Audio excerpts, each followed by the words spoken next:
نیا کپڑا ہمیشہ جمعے والے دن پہننا چاہیے۔ لوہا حضرت داؤد علیہ السلام کے ہاتھ میں نرم ہو جاتا تھا۔ مومن کی موت پر زمین بھی روتی ہے۔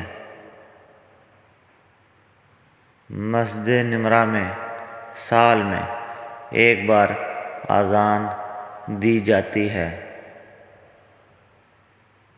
حالات کوئی بھی ہوں، شکر ہمیشہ شکوے سے بہتر ہے۔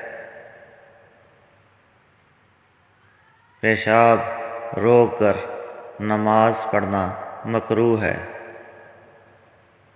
جس کھانے پر بسم اللہ نہ پڑھی جائے وہ شیطان پر حلال ہوتا ہے۔